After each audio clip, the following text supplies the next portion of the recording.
So you want to create engaging social media videos that grab your audience's attention, keeps them glued to the video every second along the way, and ultimately inspires them to take action. Cool, but it's not that easy to do with how competitive the feeds are these days. But if you're up for the challenge, that's exactly what I'm going to show you how to do in this video.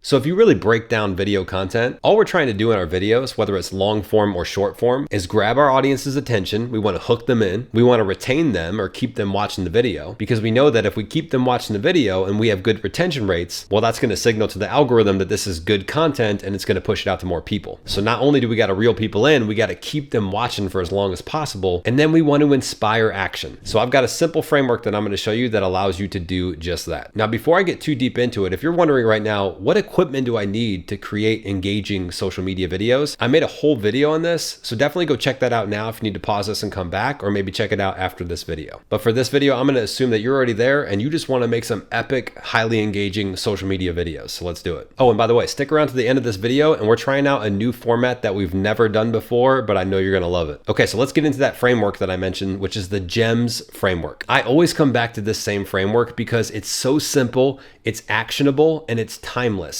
This same framework is going to hold true 5, 10, 15, 20 years from now. A lot of things will change, right? The type of content, the platforms, the trends, all that stuff. But the basics of this framework are, I think, forever. So the G.E.M.S framework is an acronym. It's G.E.M.S. The G stands for get clear on your audience and your message. The E stands for engage your audience with a strong hook to earn their attention. The M stands for map out your key points so you can retain your audience. And the S stands for sum up your message and inspire action. Now let's break that down. So number one is G, get clear on your audience and message. Because how would we not start here? If we're going to make highly engaging social media videos and we want to create them with intention and we want to drive results and we want to make an impact, well, we better know who we're trying to make an impact on. We better know our audience, our customer. So think about, who are you creating this video for? Why should they care? What's in it for them? A lot of people forget that. They start creating a bunch of content they think is cool or that they want to promote, but their audience sits back and goes, why the heck would I care about that? What is the impact that you want to have on them? The message. And how can you best make that impact? The delivery.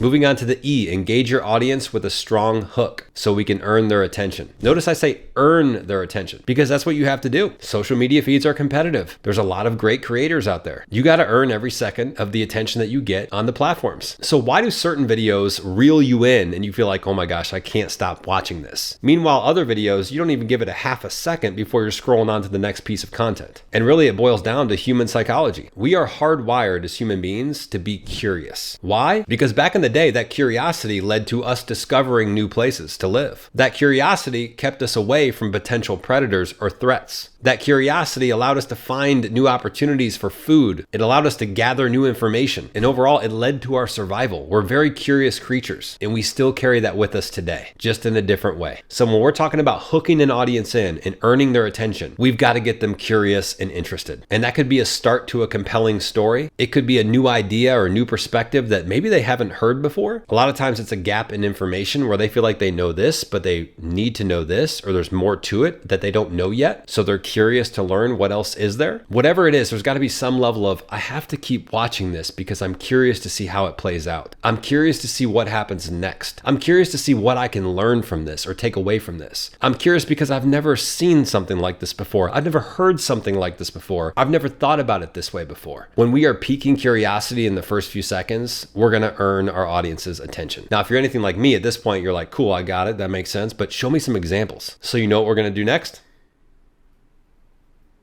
We're going to show you some examples. So this example here is using a compelling story to reel my audience in because they're curious. How is this going to go down? What is going to happen here? This is a new concept I haven't seen done before. Where is he going with this? How does this story end? And basically in this, all I did was personification. It's a form of edutainment that I talk about and teach. And if you're curious about edutainment in general, definitely go check out that video because I break it all down. But basically I use personifications. So I turn LinkedIn into a human being. What would LinkedIn be like if he was an actual or she was an actual person? What would Instagram be like? What would TikTok be like? What would ChatGPT be like? And by the way, I'll put the links to all these videos in the actual show notes. So if you want to watch the full video, go there and check them out. The next one here is more simple. I'm just bringing a new idea or perspective or strategy to my audience that they haven't heard before. So when I start talking about this new method that I use that basically no one else uses when you're a guest on a podcast and how to maximize your reach and get a ton of great video content from being a guest on a podcast, when I start sharing that, people go, whoa, I'm a guest on a podcast all the time. Why haven't I heard about this? Where's he going with this? What's he do? How does he do it? What's the strategy? I gotta know. I gotta capitalize on this. I'm providing a unique perspective or a way of doing things that they haven't heard before. And the last one here is the behind the scenes. So when I can peel the curtain back and say, this is the behind the scenes of how this actually happens or how this goes down, people feel like they're getting access to something that not everyone has access to. It's the same reason we listen to actors' interviews and musicians' interviews and the vlogs and the behind the scenes stuff. We want to peel the curtain back and go, what's going on back there? What really happens when the cameras are off? Again,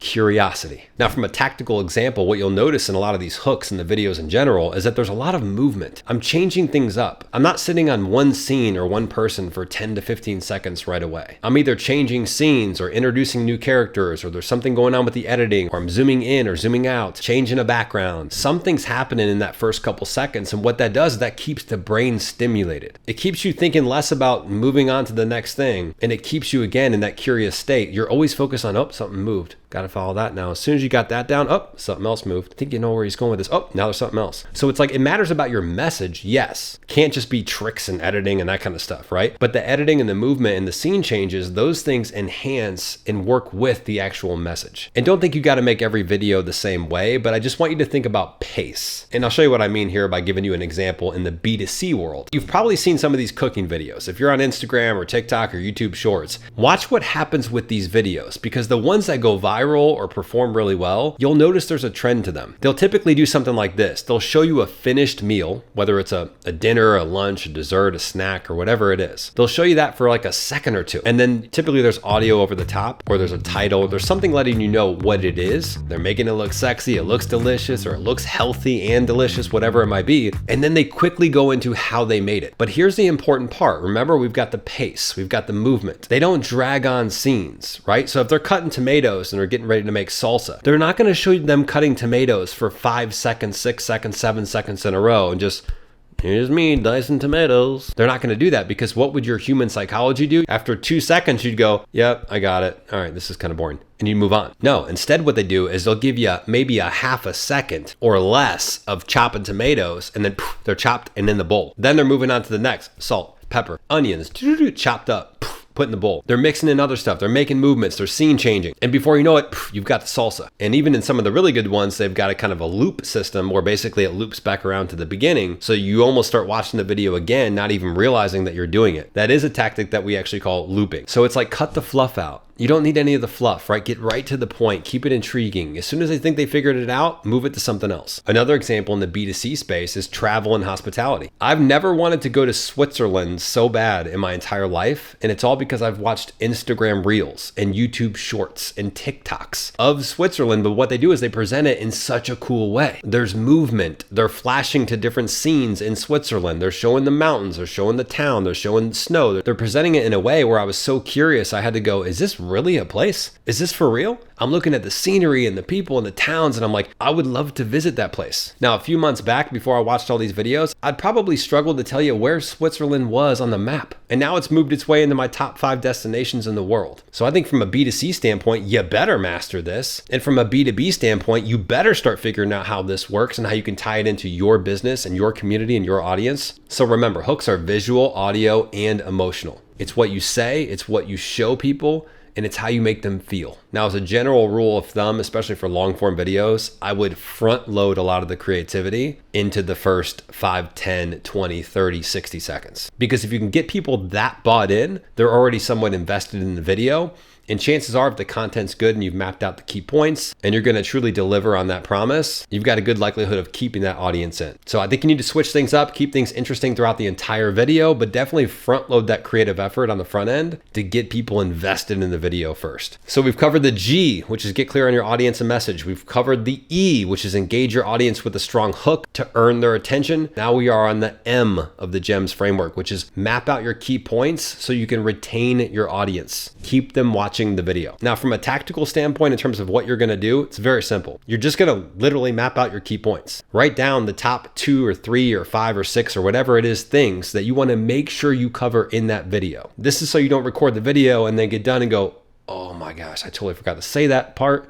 And that's one of the most important parts. And without saying that part, this video don't even make sense. We don't want to do that. Now, also by mapping out our key points, we can ensure that we're going to retain the audience throughout the whole way through, because we can be very intentional with what we deliver. For example, I'm delivering this G.E.M.S framework, right? I mapped out the key points, my hook, the intro, and the G.E.M.S framework. So hopefully I'm keeping you retained right now. You better be. The best way to retain your audience in a video is by delivering on the promise that you made in the hook. So if you talked about a new perspective or new way of doing things, you better have actually showed them that and delivered on it. It better be unique or different. If you said you're going to teach someone how to do X, Y, and Z, you better teach them how to do X, Y, and Z. If you told them this is why X, Y, and Z matters so much to their business and this is what they're missing out by not doing it, you better show them, and it better be compelling. The quickest way to lose someone in a video is when you start off with this awesome hook and then they get 30 seconds in or a minute or 2 minutes in, long form video here, and they're like, this is weak. This is not good.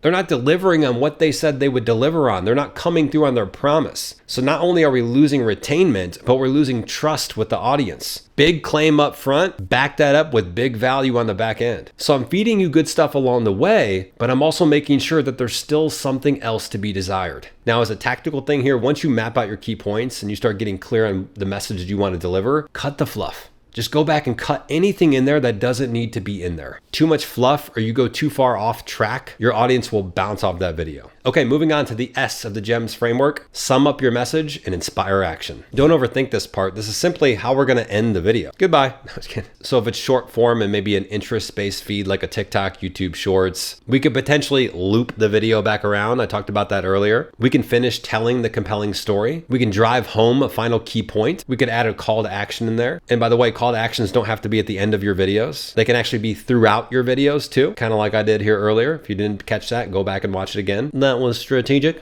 Now, it's also way easier to inspire action when you make it easier to inspire action. Meaning this, make sure that if you're posting content on LinkedIn, let's say, or YouTube or TikTok, that your profiles are set up to where it's easy to go get more information. It's easy to go consume more content. It's easy to book a call with you, visit your website, check out your pricing, whatever it might be, make the path to conversion as easy as possible. So whatever they want to do, wherever they're at in the stage of the buying journey, they can go do it. Make sure you've got social proof on your landing pages and on your websites and on your social profile. So if they need a little more convincing, they want to hear from your customers, they can get it. And normally I'd be summing up my message right now, but we've got a new special segment that we're introducing right now. And for sticking around to the end of this video, you have won something very special. Bob, tell them what they've won. Thank you, Alex. What they've won is a new special segment that we call Commonly Asked Questions by You. Thank you, Bob. Appreciate it. So hey, at the end of each video, we're going to start rolling out this new segment where we're going to take questions from you guys. And this is coming from my social media pages in the comments, in here in the comments, emails I get, DMs I get, and we're going to start putting a few key questions related to the topic at the end of the video. Picture this like you're here with me, I'm delivering a keynote, and then at the end, you get to ask me questions. First question we got, should you script your videos or just let them fly with no script? The answer could be both, right? If I'm doing an edutainment video and there's different characters and it's an elaborate skit, then I'm going to script that out because I need to be lasered in on those characters and I need to know exactly what they say and how they say it. But for 90+% of my videos, no script. But what I do recommend is, as we talked about earlier, map out your key points, write out your hook, right? So if I'm filming videos, let's say it's short form videos, I'm gonna make sure I got the hook written out and then just the key points and how maybe I'm gonna sum up the message, and that's it. For YouTube or long form videos, it's a little bit more extensive where I'll write out a little more stuff. Like I'll just elaborate more on my key points and elaborate more on the hook and the end of the video, but I'm not writing it word for word. Next question, how do you keep your videos engaging when you're talking about the same topics over and over and over again? Consistency with the message, novelty with the delivery. I'm gonna say that one more time. Consistency with the message, novelty with the delivery. When you're building your brand and you're building out that niche, you're probably going to be talking about a lot of key topics over and over again. The question is, how are you switching it up? How are you keeping things fresh and sexy? Are you doing skit videos, edutainment videos? Are you filming outside, inside? Are you doing behind the scenes? Are you doing vlogs? Are you doing talking heads? You got to be able to mix up that delivery and have some fun with it. And you should be learning new things all the time. So be able to add in those new learnings and those new perspectives and those new aha moments into your content all the time. Next question, editing, post-production, does this matter? High production quality does not equal high value or performance. What matters the most is the message and the story that you tell. Some of my best performing videos had the least amount of editing, the least amount of production, but the story was so good. The hook was so good. The message was there. I tied it all together. The key points were there. I retained my audience. Now, I've also had high production videos that did very well, but all I'm saying is there's no correlation between it has to be this or it has to be this, otherwise it's not going to perform. The real answer is know your audience, know the platform that you're posting it on, because every platform is a little bit different, and experiment with different things. All right, so make sure when you see my post on social media, whether it's LinkedIn, TikTok, YouTube, anywhere, drop questions in the comments and let me know, hey, can you add this to the Q&A section of your YouTube videos, and I will get them in there. And definitely make sure you're subscribed to this channel because you don't want to miss the next video. I appreciate you being here, and we'll see you around.